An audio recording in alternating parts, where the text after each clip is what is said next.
مہمان کی خدمت یہ میزبان کو کرنی چاہیے۔ میزبان کو چاہیے کہ مہمان کی کچھ نہ کچھ خدمت خود بھی کرے۔ گو خادم ہیں، کام کرنے والے ہیں، ساتھ لوگ اور ملے ہوئے ہیں، لیکن کچھ نہ کچھ یہ بھی خیال کرے۔ ایسا نہ ہو کہ صرف دوسروں پر ہی امید رکھے کہ وہی سارا کچھ کر دیں، یہ پلیٹ بھی ہاتھ میں نہ دے سکے اور یہ زبان سے بھی کچھ بول نہ سکے، تو یہ بات ٹھیک نہیں ہے۔ وہ آپ سے ملنے آیا ہے نا، آپ کے گھر آیا ہے، تو آپ اپنائیت کا اظہار ضرور دیں۔ ابراہیم علیہ السلام کے بارے میں قرآن مجید کے اندر آتا ہے ان جاء بعجل حنیذ، کہ جب ان کے ہاں مہمان آئے تو وہ بچھڑے کا جو بھنا ہوا گوشت تھا خود لے کر آئے۔ تو خود بھی کچھ محنت کرنا یہ اچھی بات ہے۔ پھر نجاشی بادشاہ کا ایک وفد آیا ہے نبی علیہ السلام کے پاس، تو صحابہ نے ان کی خدمت کی۔ حضور صلی اللہ علیہ وسلم بھی کھڑے ہوئے، بنفس نفیس شریک ہوئے ان کا خیال میں، مہمانداری میں۔ صحابہ نے کہا ہم غلام حاضر ہیں، آپ تکلیف نہ فرمائیں۔ فرمایا کہ نجاشی نے ہمارے صحابہ کا، ہمارے ساتھیوں کا اکرام کیا تھا، تو میں اس کے بدلے نجاشی کے ساتھیوں کا اکرام کر رہا ہوں۔ تو خود شریک ہونا یہ میزبان کے آداب میں سے ہے، تاکہ محبتیں بڑھیں۔ حضرت مرشد عالم مولانا غلام حبیب رحمۃ اللہ علیہ چکوال والے، وہ فرماتے تھے کہ ہمارے اکابر، ان کے ہاں اگر کوئی صاحب نسبت مہمان آ جاتا، صاحب نسبت کن کو کہتے ہیں؟ جو مشائخ ہوتے ہیں، کسی بزرگ سے اجازت یافتہ، کہ ہمارے بعض بزرگ ایسے گزرے، ان کے ہاں اگر کوئی صاحب نسبت مہمان آ جاتا تو اس کا کھانا اپنے گھر کے کچن سے جو لے کر آتے، بجائے ہاتھوں کے سر کے اوپر لے کر آتے تھے۔ اس کی عظمت یا محبت یا عقیدت یا احترام میں، ہاتھوں میں بھی لا سکتے تھے لیکن احترام کی وجہ سے سر پہ لاتے تھے اٹھا کے، کہ اللہ نے مجھے صاحب نسبت مہمان کی میزبانی کا شرف عطا فرمایا۔ تو مہمان نوازی مکارم اخلاق میں سے ہے۔ حضرت انس رضی اللہ تعالیٰ عنہ فرماتے ہیں کہ آدمی کے گھر کی زکوٰۃ یہ ہے کہ وہ گھر میں مہمان خانہ بنائے، ایک گیسٹ ہاؤس ہو، گیسٹ روم ہو، کہ بھئی یہ مہمان کی جگہ۔ اور عام طور سے الحمدللہ ہمارے ہاں اس کا اہتمام ہے، لیکن اس کی نیت کر لے کہ بھئی مجھے مہمان کا اکرام اس لیے کرنا ہے کہ یہ سنت ہے، تو عبادت ہو جائے گی۔ نبی علیہ السلام نے فرمایا اللہ تعالیٰ کے یہاں افضل ایمان کیا ہے؟ جہاد فی سبیل اللہ اور حج مبرور۔ پوچھا حج مبرور کیا ہے؟ فرمایا کھانا کھلانا اور لوگوں سے خوش کلامی کرنا، سلام کرنا۔ کھانا کھلانا حج مبرور کے اندر ہے۔ اب کھانا کس کو کھلائے؟ بڑے ہوتے ہیں لوگ، کس کو کھلائے؟ حضور پاک صلی اللہ علیہ وسلم سے روایت ہے تمہارا کھانا پرہیزگار لوگ ہی کھائیں، نیک اور متقی لوگوں کو کھانا کھلاؤ۔ بعض جگہ فاسق فاجر لوگوں کو جمع کیا جاتا ہے، مختلف نام پہ پارٹیاں ہوتی ہیں، میوزک بھی ہوتا ہے، خوب ہلا گلا، اس طرح بڑی چیزیں ہوتی ہیں انجوائمنٹ کے لیے، انٹرٹینمنٹ کے لیے۔ تو شریعت نے ایسی چیز کو پسند نہیں کیا۔ اس پر عبادت کا ثواب ملنا مشکل۔ خرچہ تو ہو رہا ہے، کھانا تو کھلا رہا ہے، پاکیزہ ماحول میں کھانا ہو، سنت کے مطابق ہو، گناہوں سے بچ کے ہو، میوزک نہ ہو، مکس گیدرنگ نہ ہو، اور پھر نیک لوگوں کو کھانا کھلانا، علماء کو کھانا کھلانا، یہ عبادت ہے۔ واضح حدیث موجود کہ تمہارا کھانا کوئی نہ کھائے سوائے اس کے کہ متقی۔ یہ متقی کے لفظ حدیث میں موجود ہیں۔ نیک لوگوں کو کھانا کھلانا کیوں بھئی؟ علماء نے لکھا نیک لوگ کھانا کھائیں گے، کوئی نماز پڑھے گا، کوئی ذکر مراقبہ کرے گا، کوئی اور کچھ اچھے کام کرے گا۔ فاسقین اور فاجرین کو، فاسق و فاجر کو کھلائیں گے، وہ پھر گناہ کے کام کریں گے، تو ہم ان کے گناہوں کے کاموں میں ان کو، ان کی جسمانی صحت کو، ان کی جسم کو انرجی دے رہے ہیں، پہنچا رہے ہیں کھانا کھلانے کی وجہ سے، تو ہم سبب بن رہے ہیں۔ اور نیک لوگوں کو جب قوت ملے گی کھانا کھانے سے، وہ نیک اعمال کریں گے تو اس کا سبب ہم بن گئے، ہمیں بھی اجر مل جائے گا۔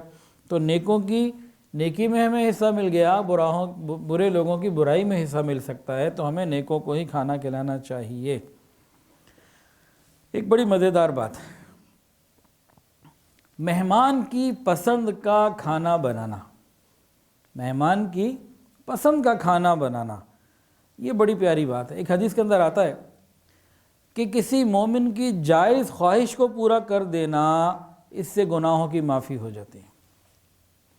کہ جس نے کسی مومن کی جائز خواہش کو پورا کیا، اللہ تعالیٰ خواہش کو پورا کرنے والے کی مغفرت کر دیتے ہیں۔ یہ وہ حدیث ہے۔ اب علماء کیا کرتے ہیں، بہت سارے علماء اور جو دین کو سمجھ رکھنے والے لوگ ہوتے ہیں، وہ پھر بے تکلف ہو کے پوچھ لیتے ہیں مہمان سے، بھئی آپ کو کیا پسند ہے، آپ اپنی پسند بتا دیجئے۔ وہ اپنی پسند بتا دیتا ہے تو وہ اپنی جائز پسند بتاتا ہے، یہ اس کی جائز خواہش پوری کرتے ہیں، ادھر گناہوں کی معافی۔ تو ایک تو یہ بات آ گئی۔ تو میزبان اگر پتہ کروائے، ہم سے کبھی میزبان کوئی پوچھے یا ہم کسی مہمان سے پوچھے جب ہم میزبان ہوں، جب میزبان مہمان سے پوچھے کہ آپ آ چکے ہیں اور آپ کو کچھ کھلائیں، یا 2-4 دن پہلے پوچھ رہے ہیں بھئی آپ نے اس دن آنا ہے، آپ کو کیا کھلائیں، تو مہمان کو چاہیے کہ بے تکلفی کے ساتھ پوری بات بتا دے۔ نہیں جی بس جو ہوگا کھا لیں گے، کوئی ایسی بات نہیں ہے، تو یہ تو کوئی بات نہیں ہے۔ میزبان اگر پوچھ رہے ہیں بھئی آپ کی کیا پسند ہے، تو انسان کو چاہیے کہ بتائے۔ ایک تو اس حدیث پر عمل ہو جائے گا، پھر یہ تو میزبان نیت کرے نا۔ اچھا، مہمان بھی اس حدیث کو سامنے رکھتے ہوئے ایک اور نقطہ لے سکتا ہے، بڑا مزیدار۔ وہ کیا؟ مہمان یہ سمجھے کہ یہ میری جائز خواہش پوری کر کے اپنے گناہوں کو معاف کروائے گا۔ مہمان یہ سمجھے کہ میزبان مجھ سے پوچھ رہا ہے کہ کیا کھائیں گے آپ، تو یہ میری جائز خواہش کو پورا کرے گا، اس کی مغفرت ہو جائے گی۔ تو اس جائز خواہش کو پورا کروانے کا سبب تو میں بن رہا ہوں نا، تو میری بھی ہو جائے گی۔ اس کو کیسے پتہ لگے کہ میری خواہش کیا؟ بتاؤں گا تو پتہ لگے گا نا۔ تو میں اس کی مغفرت کا ذریعہ بن رہا ہوں، تو میرا بھی کام بن جائے گا۔ تو پھر نیتیں تو بڑھاتے چلے جاؤ، اللہ تو بہت بڑے مہربان اور کریم ہے، بڑا اچھا گمان رکھے۔ تو اس طریقے سے یہ عبادت بن جاتی ہے۔ میزبان اگر کسی کو مہمان کے طور پر گھر بلائے تو مختلف نیتوں کو جمع کرے۔ اچھا، ایک بات یہ بھی سمجھنے والی ہے کہ نفل اعمال میں ایک عمل میں مختلف نیتیں کرنے کی گنجائش ہے۔ نفل نماز ہے، 2 رکعت پڑھنی ہے، اگر صلاۃ الحاجت، صلاۃ الشکر، صلاۃ التوبہ، مختلف نیتیں جمع کر سکتے ہیں۔ تو بہرحال میزبانی کے اندر بھی مختلف نیتیں۔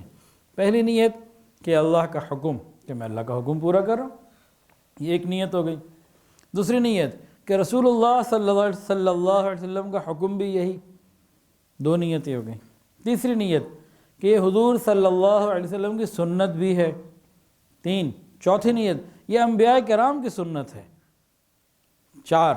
5ویں نیت کہ مہمان کی عزت افزائی، مومن کی عزت افزائی، جو آ رہا ہے یہ مومن ہے تو میں اس کو عزت دینا چاہتا ہوں۔ اگلی نیت مومن کی، کہ مومن کے دل کو خوش کرنا، جب کسی کو کھلائیں گے، پلائیں گے، بٹھائیں گے تو دل خوش ہوگا نا، تو یہ ایک الگ نیت ہے۔ ایک اور نیت مومن کے دل کے غم کو دور کرنا، یہ بھی نیت ہے۔ جب بندہ آتا ہے، سفر سے آیا، کہیں سے چل کر آیا، بھوک ہے، کوئی اس کو پریشانی ہے، جب کھائے گا پیے گا تو غم بھی اس کا دور ہو جائے گا۔ اور ایک نیت یہ کہ مومن بھائی سے ملاقات میری ہو جائے گی، یہ الگ مستقل نیت ہے، اس کا الگ ثواب ملے گا۔ اور اس کے علاوہ کہ مجھے یہ کھانا کھلانے سے جنت میں، مجھے یہ کھانا کھلانے سے اللہ تعالیٰ کی رضا مل جائے گی، اور نیک لوگوں کی مشابہت جو ہے وہ ہو جائے گی، مکارم اخلاق پر عمل ہو جائے گا۔ تو اس طرح نیتیں جمع کرنے سے کھانا ایک کھلایا، اور کئی نیتوں کی وجہ سے جو ثواب ہے وہ ملٹیپلائی ہو گیا، بہت بڑھ گیا، اس کی قیمت بڑھ گئی، وہ عبادت بن گیا۔ اللہ اکبر کبیرہ۔ اور مہمان نوازی فرمایا 3 دن ہے، یہ اصول بتا دیے، دونوں طرف کے جب لوگ اصول پر عمل کریں گے تو پریشانیاں نہیں ہوں گی۔ مہمان نوازی 3 دن ہے، اور اس میں سے پہلا دن جو ہے نا، جو 24 گھنٹے پہلے ہیں، 1 دن اور 1 رات، اس میں انسان خاص اہتمام کرے، اپنی طرف سے بھرپور، اور 2 دن ذرا تھوڑا روٹین سے بہتر رہے، تو 3 دن مہمان نوازی۔ اور 3 دن کے بعد فرمایا اگر گھر والے خشک روٹی کھاتے ہیں تو خشک روٹی کھلائیں۔ اس کے بعد مہمان کی طرف سے بھی تقاضا جو ہے نا وہ ٹھیک نہیں، تو 3 دن تک تو مہمان نوازی ہے، اس کے بعد زیادہ اگر رہنا ہے، 5-10 دن رہنا ہے تو پھر جو ایک روٹین ہے اس گھر کی بس وہ چلے گا جو سب کھاتے ہیں۔ تو یہ حدیث کے اندر نبی علیہ الصلوۃ والسلام نے وضاحت کر دی تاکہ مہمان جو ہے وہ رحمت ہی رہے، زحمت نہ بنے۔ تو ایک واقعہ، ایک پیر صاحب کہیں آ گئے کسی مرید کے ہاں، تو ان کا ذرا لمبا ارادہ تھا کہ ذرا ٹھہریں گے۔ اب وہ روزانہ خدمت کرتا، ایک دن گزرا، 2 دن گزرے، 3 دن گزر گئے۔ اب 3 دن کے بعد اس نے روز ایک سوال پوچھتا، روز صبح پوچھتا، ہاں جی پیر صاحب آج قیام ہے یا کوچ ہے؟ آج رہیں گے یا روانہ ہو جائیں گے؟ کوچ کا مطلب روانگی۔ تو پیر صاحب فرماتے جی قیام۔ اب بیوی کو جا کے بتاتا جی آج بھی یہیں پہ ہیں، پھر اکرام ہو، پھر چیزیں ہوں۔ اب وہ روز یہ پوچھتا، 8-10 دن گزر گئے، وہ روز پوچھتا تھا پیر صاحب سے صبح آ کے کہ آج کوچ ہے یا قیام؟ جو کافی دن گزر گئے، وہ بھی تنگ پڑ گیا تھا، گھر والے بھی تنگ پڑ گئے تھے۔ پھر آیا کہ حضرت آج قیام ہے یا کوچ؟ پیر صاحب نے کہا آج تو قیام ہے۔ کہا پھر ہمارا یہاں سے کوچ ہے، ہم یہاں سے چاہتے ہیں، آپ پھر ادھر ہی رہے۔ تو شریعت بہت خوبصورت ہے اور سارے اصول ہمیں واضح کر کے سمجھا دیے، بتا دیے کہ بھئی کسی کے اوپر بوجھ نہیں بننا۔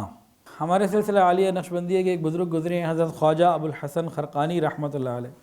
وہ فرماتے تھے کہ اگر سارے جہان کی نعمتوں کو ایک لقمہ بنا دیا جائے اور وہ مہمان کی خدمت میں وہ لقمہ پیش کر دیا جائے اور وہ کھا بھی لے، تب بھی میزبانی کا حق ادا نہیں ہو سکتا، مہمان نوازی کا حق ادا نہیں ہو سکتا۔ تب بھی میزبان مہمان نوازی کا حق ادا کر ہی نہیں سکتا۔ تو گویا میزبان یہ کبھی سوچے ہی نہیں کہ میں نے حق ادا کر دیا، ہاں بس اللہ سے مانگے یا اللہ جو کچھ میں کر سکا کر لیا، مزید یہ کہ قبول فرما لی۔ ویڈیو کے نیچے سبسکرائب کے بٹن پہ کلک کریں، بیل کے آئیکن پہ کلک کیجئے تاکہ ہر نئی ویڈیو کی نوٹیفیکیشن آپ کو مل جائے۔